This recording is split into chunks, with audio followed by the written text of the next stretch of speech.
함께 나누실 말씀 잠언 3장 27절로 31절의 말씀입니다.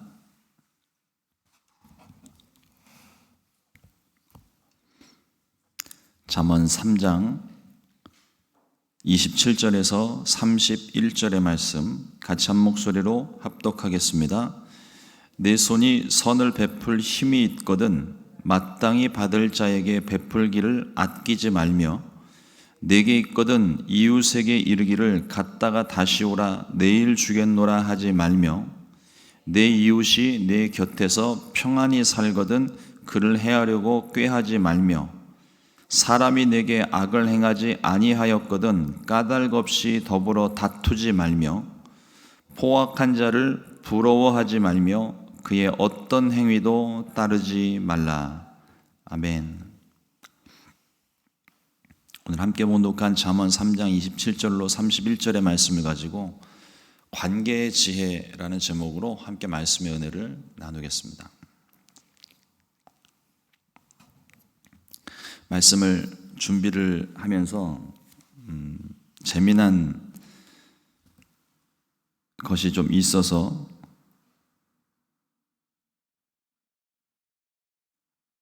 아침에 소개를 좀 하고 말씀을 좀 나누려고 합니다. 우리 속담에 사촌이 땅을 사면 배가 아프다는 말이 있습니다. 정말인 것 같아요.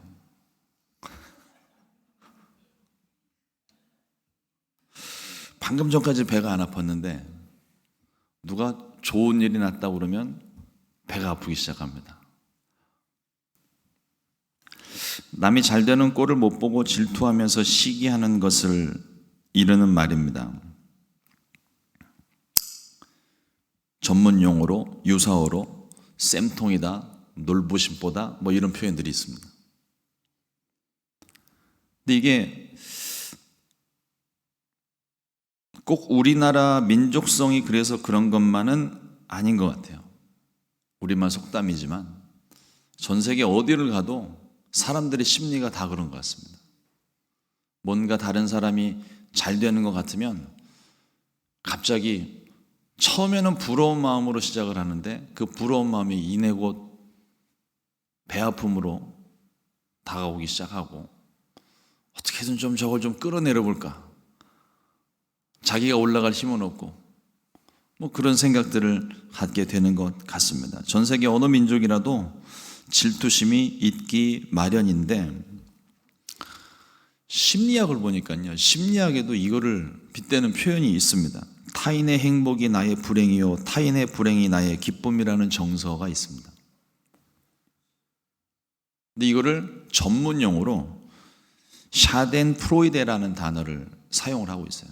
그러니까 이게 우리나라 민족성만을 가지고 있는 것도 아니고 전 세계 어디를 가도 다 똑같죠. 사람의 심리가 다 똑같다는 겁니다.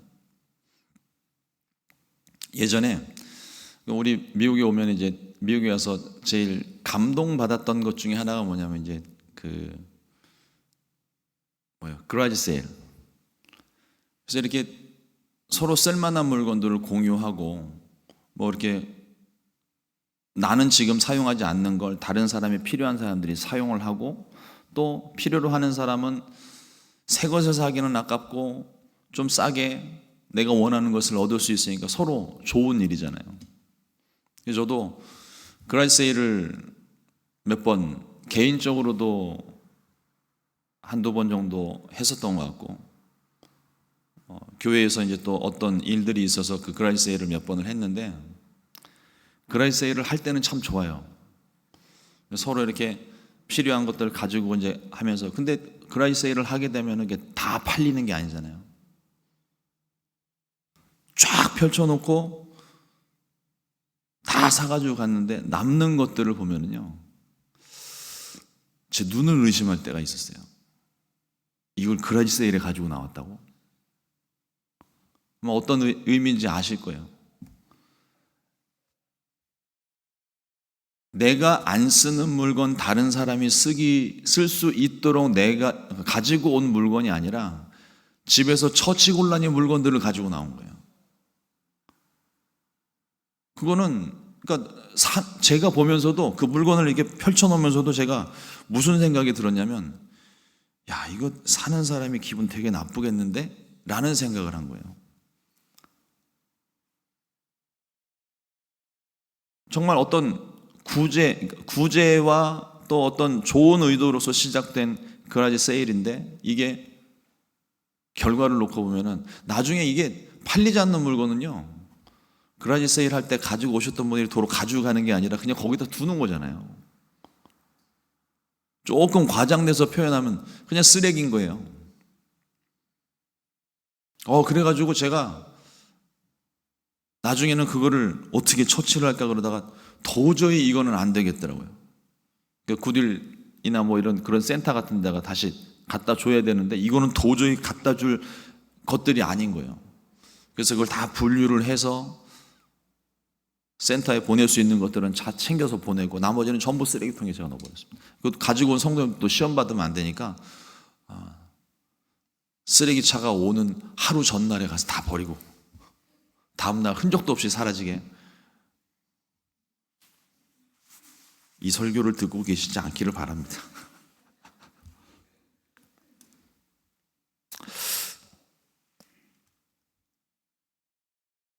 그러니까 어떤 집에 이제 초대를 받아서 가게 되면 사람들의 심리가 그런 게 있나 봐요.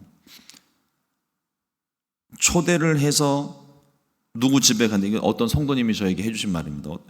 초대를 받아서 집에를 가는데 그 집의 형편이 자기 집보다 조금 못 사는 집이에요. 도움이 조금 필요한 사람인데 새로 와서 이제 관계를 맺기 위해서 초대를 했습니다. 그래서 이분이 가가지고서 식사를 하면서 이제 초대받았으니까 집 여기저기를 구경을 하잖아요. 근데 자기가 가지고 싶었던 비싼 물건 하나가 그 집에 있더라는 거예요. 그래서 원래는 도와주고 싶은 마음을 가지고 있었는데 그 물건을 딱 보는 순간 도움이 필요 없겠네 그러고서 그 다음부터 안 도와줬다는 거예요. 이게 무슨 심리일까요?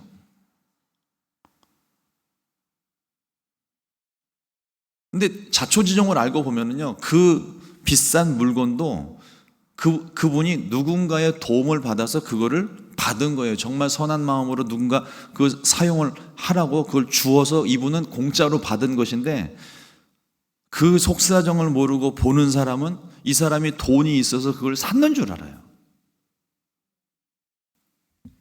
그러니까 도움을 줄 수 있는 기회를 스스로 거두어 버리는 거죠. 도움이 필요 없겠구나. 잘 사네. 말은 좋게 했는데, 우아하게 했는데 속에서는 배가 아픈 거예요. 나도 안 가지고 있는 걸 이 사람이 가지고 있다고.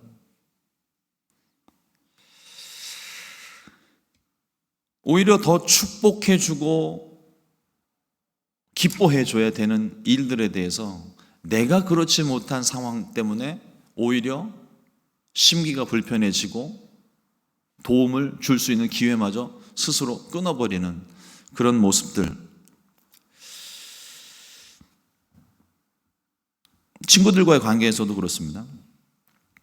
친한 친구 사이라 하더라도 다른 사람들이 다 승진하고 잘 나가는데 나만 홀로 머물러 서 있는 것 같을 때 뒤처진 것 같은 기분이 들 수 있습니다.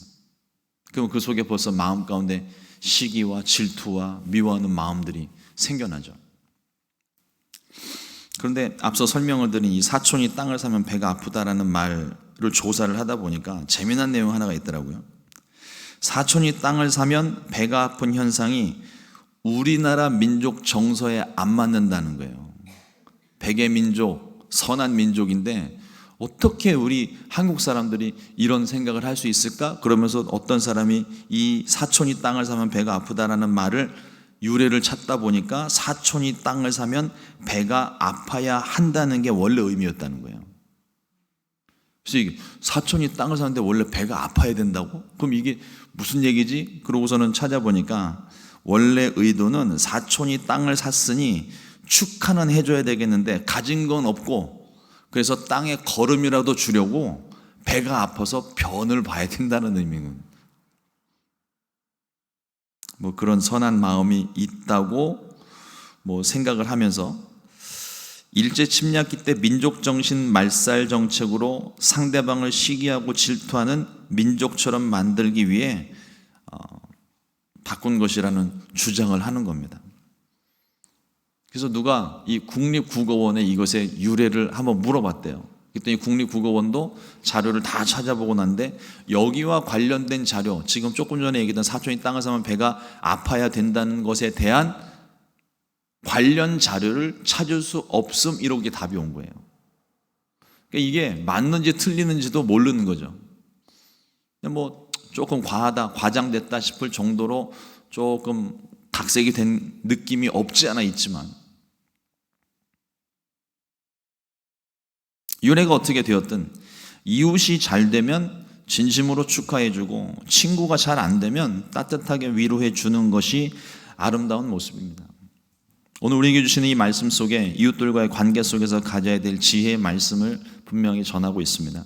간단히 요약해 보자면, 베풀 수 있을 때 아낌없이 베풀고 기회가 있을 때 뒤로 미루지 말고 도와주며 이웃을 해하려고 계획하지 말고 이유 없이 까닭 없이 다투지 말고 불의한 소득을 취한 사람 부러워하지 말라고 권면하고 있습니다. 근데 이 말씀을 가만히 묵상을 해보다 보니까 그 속에 불의한 마음이 가득한 거예요. 다른 사람이 잘 되는 것을 못 보고,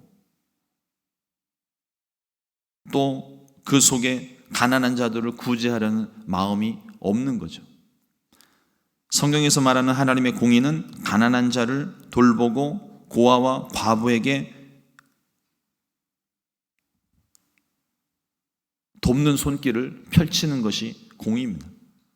시편 82편 3절로 4절 말씀을 보면, 가난한 자와 고아를 위하여 판단하며 곤란한 자와 빈궁한 자에게 공의를 베풀지며 가난한 자와 궁핍한 자를 구원하여 악인들의 손에서 건질지니라 하시는도다. 하나님의 마음이고, 이게 우리에게 주신 인간의 기본적인 마음인데, 사람들과의 관계 속에서 살다 보니까 다른 사람보다는 나를 먼저 생각을 하게 되고, 그러다 보니까 그 마음 가운데 가난한 자들을 베풀고 구원하는 일보다는 먼저 내 가족 팔이 안으로 굽는 것처럼 내 것을 먼저 챙기는 마음들이 있다는 거죠. 이 하나님의 공의를 말씀하실 때 하나님께서 늘 기억나게 하시는 것이 뭐냐면, 너희가 광야에 있었던 때를 기억하라는 거예요. 너희가 나그네였던 때를 기억하라는 겁니다. 이민을 와가지고 이민 생활에 들어오면서 한 가지 아주 어떻게 말로 표현을 하면 좋을까요? 이민을 처음 오신 분들은 고생들을 많이 하셨잖아요. 그래서 고생들을 많이 하셨기 때문에 이민 생활의 빡빡함과 어려움을 누구보다도 잘 압니다. 더군다나 어려울 때 왔든 나중에 좋을 때 왔든 상관없이 이 미국이라는 나라에 오면 문화가 다르고 언어가 달라고 생각이 달라서 모든 게 다 생소하잖아요. 그러니까 한국에서는 이리 와보라고 하는데 미국에서는 이리 오라고 그러잖아요. 처음에 이게 저게 지금 날 어떻게 보고 좀 이렇게 부르는 거지? 이런 생각이 들더라고요. 그러니까 모든 게 다 생소하고 낯선데, 근데 기존에 처음 이민을 오셨던 분들이 고생을 했으니까 그 다음에 오시는 분들이 고생을 덜 할 수 있도록 우리가 도움을 주어야 되는데,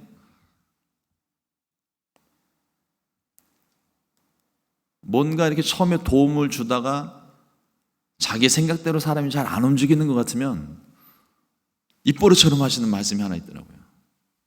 고생을 덜 했다고. 고생하지 않기 위해서 돕고 있는 입장에서 내 뜻대로 움직이지 않고 내가 권유하고 권유하고 도움을 주려고 하는 것들을 그분이 마다하거나 괜찮다고 정중히 사양을 하고 있는데 뒤돌아서 가지고서 하는 얘기가 고생을 덜 해가지고 저런다고 하는 말씀들을 많이 들었어요. 그리고 저도 많이 했습니다. 저 고생을 덜 해가지고 아직 모른다고. 그런데 하나님께서 이스라엘 백성들에게 말씀하신 것처럼 광야 생활을 기억을 해야 되고 내가 어려웠던 때를 기억을 해야 돼. 그 마음이 있어야 그 사람을 넉넉하게 도와줄 수 있는 거예요.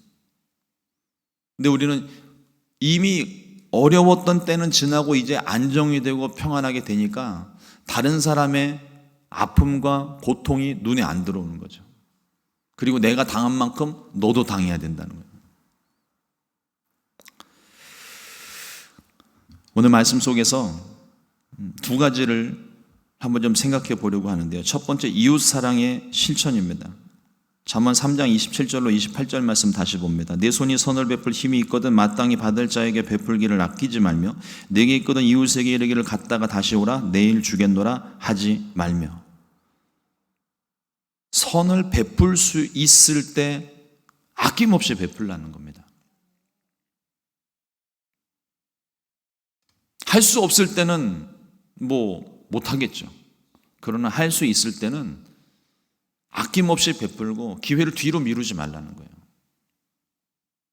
전에 교회에 있을 때는 제가 미니밴을 하나 교회에서 지원을 해주셔서 그 미니밴을 항상 출퇴근하고 일을 볼 때 그 미니밴을 탔는데 이 옆에 그 슬라이딩 도어에다가 교회 이름을 큼지막하게 정말 이만하게 써서 이만하게 써붙여 놓은 거예요. 누가 봐도 교회차. 근데 제가 이 다니는 길목에 항상 노숙인들이 있는 위치가 있어요. 그래서 한인타운, 한인 그 오피스들이 가득히 있는 그 곳을 블록을 들어가는 사거리가 있는데 그 사거리 다리 밑에 항상 그 노숙이 있어요. 근데 노숙인들이 서 있는 것도 굉장히 지혜롭더라고요. 꼭 신호등 앞에 서 있어요. 빨간불 딱 걸리면 꼼짝없이 걸리는 거예요. 그런데 처음에는 미국에 와서 처음 왔을 때는 영어도 서툴고 이제 그러니까 어떻게 해야 될지 모르고 그냥 무시를 했었는데 가만히 생각해 보니까 제 차 옆에 교회 배너가 붙어 있는 거예요. 한글로만 돼 있으면 차라리 감사한데 영어도 써 있어요. 그 사람들은 나보다 영어를 더 잘하거든요. 한 노숙인이 제가 이렇게 신호를 대기하고 있는데 제 창문에 썬팅도 진하게 안 돼 있거든요. 밖에서 다 보이거든요. 저를 뚫어져라 쳐다보고 있는 거예요. 그래서 왜 그러나 그렇게 쳐다봤더니 눈을 아래 위로 깔면서 교회 배너 한번 보고 저를 보고 교회 배너 한번 보고 저를 보는 거예요. 되게 낯뜨겁더라고요. 그래서 그때 얼른 지갑을 보니까 지갑에 20불짜리밖에 없어가지고 20달러를 줬습니다. 그리고 나서 나중에 저희 장로님께 말씀을 드렸더니 20불씩이나 주셨냐고. 얼마 주면 됩니까? 보통 1, 2불 이렇게 주고 잔돈도 주고 그렇게 해요. 그렇게 얘기하시길래 그 다음부터는 아예 차 이 앞에 서랍 안쪽에다가 5달러짜리를 바꿔갖고 미리 두둑하게 준비를 해놓은 거예요. 그래서 이제 그 다음부터는 그 거리를 지나갈 때는요 당당하게 지나갑니다. 신호가 걸리기를 어떨 때는 기다릴 때도 있어요. 그래서 노숙인이 딱 다가오면 창문을 우아하게 탁 눌러서 이렇게 슥 내리고 서랍에서 5달러짜리를 딱 주면서 God bless you. 그러고서는 가는 거예요. 이게 막 어깨에 막 뽕이 잔뜩 들어가가지고 당연히 해야 되는 일인데 그거 해놨다고 어깨 뽕 들어가는 저를 또 주님이 꼴배기가 싫으셨나 봐요. 저한테 그러시더라고요. 너 왜 이렇게 어깨 힘들어 갔냐. 하나님, 제가 오늘도 선한 일을 했습니다. 그건 당연히 네가 해야 되는 일이고. 기회를 놓치고 싶지를 않았어요. 노숙인들을 만나게 되면 분명 도움이 필요한 사람인데, 물론 그걸 가지고 이제 또 빚고 와서 말씀하시는 분들이 있어요. 돈을 주게 되면 이 사람들이 그걸로 밥을 사 먹는 게 아니라 술 사 먹고 담배 사 먹고 이제 그러니까 돈 주면 안 된다고. 그건 그 사람이 알아서 할 일이고요. 내가 할 일은 오늘 이 사람이 필요한 것을 내가 어떻게든 채워줄 수 있는, 내게 그만큼의 여력이 있으면 내가 기회를 놓치지 않고 도움을 줄 수 있으면 도와주라는 것이 하나님께서 우리 가운데 말씀하시는 것이라는 거예요. 나에게 도움을 청하는 이 사람에게 미안하다, 내가 지금 할 수가 없는데 내일 다시 하자, 내일 다시 와라. 내일은, 오늘 없는데 내일은 할 수 있을까요? 오늘 할 마음이 없는데 내일 갑자기 할 마음이 생길까요? 내게 찾아온 기회, 어쩌면 주님께서 우리를, 내 믿음을 확인하시기 위해서 그 사람은 오늘 내게 보내셨었는지도 모릅니다. 그럼 우리에게 오신 그 기회, 우리에게 찾아온 그 기회를 우리는 외면하면 안 됩니다. 힘을 다하여서 내가 원하는 것을 가지려고 할 때는 빚을 내서라도 우리는 가지잖아요. 근데 그 사람이 나에게 찾아왔을 때 그런 심정으로 오지 않았을까요?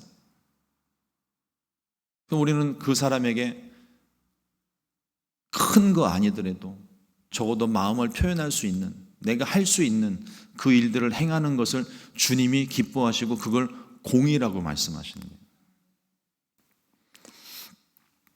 두 번째로 악을 도모하지 말라고 말씀을 합니다. 29절 말씀에 보면 내 이웃이 내 곁에서 평안히 살거든 그를 해하려고 꾀하지 말며, 이 말씀이 그냥 한국말에는 그냥 악한 일을 도모하지 말라 이렇게 쉽게 넘어갈 수 있는 부분이지만 이 말씀의 내용을 살펴보면요,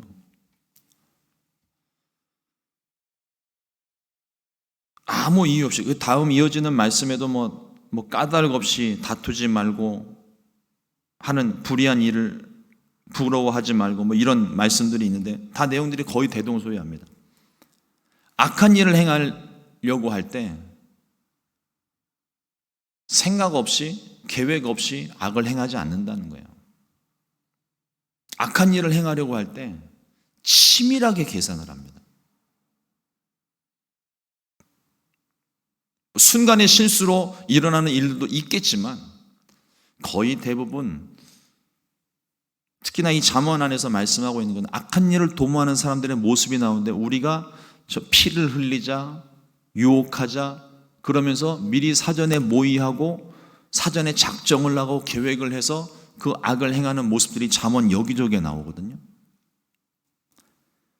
내 이웃이 곁에서 평안히 살거든 그를 해하려고 꾀하지 말며, 계획하지 말라는 겁니다.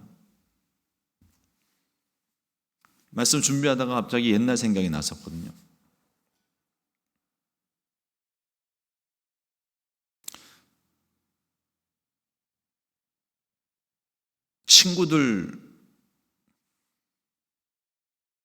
친구들이 아니죠. 저희 아버님께서 처음 차를 사셨을 때,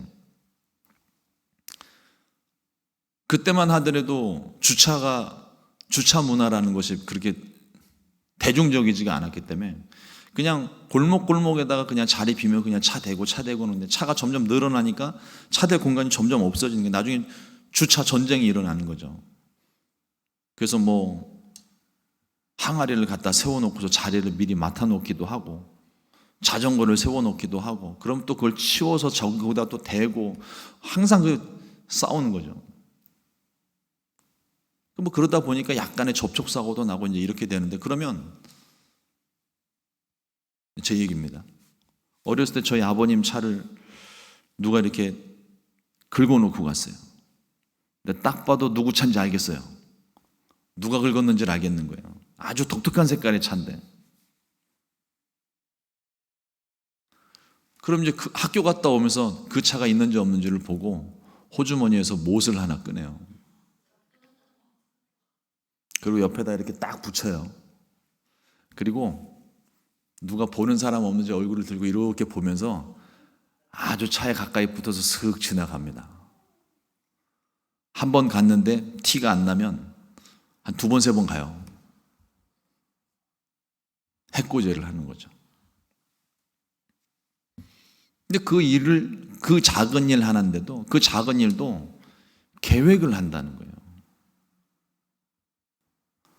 차가 있는지 없는지를 봐야 되고, 누가 보는 사람이 있는지 없는지를 봐야 되고, 지나가고 난 다음에 흔적이 있었는지 없었는지를 봐야 되고, 내가 저질렀던 범죄 도구는 보이지 않게 버려야 되는 겁니다. 그러니까 마음 가운데 이미 미워하는 마음이 생기니까 이 미워하는 마음을 빨리 버려야 되는데, 이거를 계속 말씀 대신 미워하는 마음을 묵상하니까 결국은 악한 일로 나타나게 된다는 것이죠. 말씀 속에서 우리가 얻는 것이 무엇이냐면, 선한 일은요 계획하고 행해야 되는 것이고, 악한 일은 계획하지도 말고 실행하면 안 된다는 거예요. 까닭 없이 다투지 말라. 또 이웃들이 편안하게 잘 먹고 잘 사는 일, 그건 그 사람이 사는 모습인 거예요. 근데 그걸 가지고 내가 배를 아파할 필요가 없는 거죠. 배가 아프니까 괴롭힐 생각을 하게 되고, 어떻게 저걸 좀 끌어내릴까 하는 마음들을 자꾸 갖게 되는 거죠. 다른 사람과 비교하는 마음, 다른 사람이, 여기도 보게 되면은 31절에 또 포악한 자를 부러워하지 말라고 되어 있는데, 이 포악한 자가 어떤 의미인가 하면, 물론 폭행하는 어떤 그런 모습들도 있지만 또 다른 의미가 뭐냐면 불의한 일로 유익을 취하는 겁니다. 그러니까 옳지 않은 일로 돈 버는 사람들, 그런 사람들을 부러워하지 말라는 겁니다. 그러니까 그걸 부러워하기 시작하면 나도 어느 순간인가 내가 하나님 말씀 잘 지키고 법을 어기지 않고 그렇게 잘 살아왔었는데, 그런 사람들이 하나 둘 보이기 시작하니까 나도 저렇게 한번 살아봐, 한번 돈을 한번 벌어볼까, 이런 마음들을 계획하고 가지면서 그게 행동으로 옮겨지는 것. 여러분, 죄라는 것이 처음 한 번이 어려운 거지, 한 번 행하고 나면은요 밑빠진 독된 것 마냥 줄줄줄줄 새요. 처음은 어려운데 그 다음부터는 마음에 부끄러움도 죄책감도 들지 않고 이제는 당연한 것들이 되기 쉽습니다. 그래서 말씀에서 주시는 것이 그 악한 일을 계획하고 도모하지 말라는 것입니다. 특히나 사람들과의 관계에 있어서 좋은 일이 있으면 그냥 단순하게 생각을 했으면 좋겠어요. 너무 많은 것들을 계산을 하거나 많은 경우의 수를 생각하지 마세요. 인간관계는 단순할수록 좋습니다. 선이, 도움이 필요한 사람, 내가 도움을 주면 되는 거예요. 줄 수 없을 땐 어쩔 수 없는 거예요. 근데 또 복잡하게 생각을 하기 시작하면은 저 사람이 나를 도와줘야 되는데 왜 안 도와주지? 내가 혹시 뭐 잘못한 게 있나? 저 사람이 나를 미워하나? 생각은요 끊임없이 이어져 가요. 생각을 멈추십시오. 내가 도움을 줄 수 있을 땐 그냥 도움 주면 되는 것이고, 나에게 안 좋은 일을, 안 좋은 말들을 한 사람들이 있으면 그거 너무 마음속에 깊이 담고 계시지 마세요. 그걸 담고 있으면 생각은 또 딴 데로 갑니다. 그냥 듣고 흘려보내야 돼요. 그게 잘 안 돼서 문제지, 자꾸 그걸 훈련하고 연습을 하셔야 돼요. 로마서 12장 18절 말씀은 말합니다. 할 수 있거든 너희로서 모든 사람과 더불어 화목하라. 특히나 우리는 복음을 전해야 될 사명이 있는 사람이잖아요.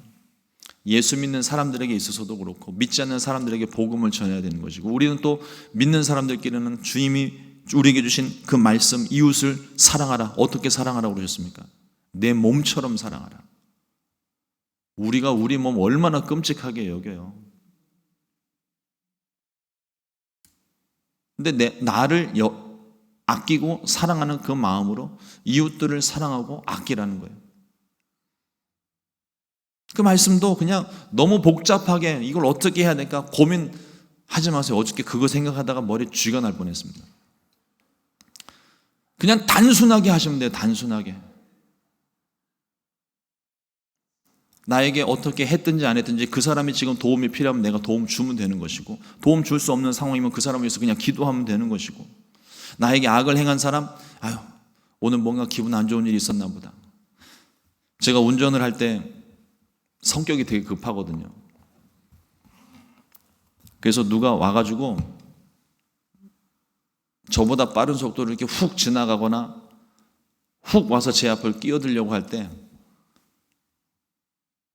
한국에서는 절대 제가 양보를 안 했습니다. 운전 좀 해요. 잘해요. 그래서 절대 안 껴줘요.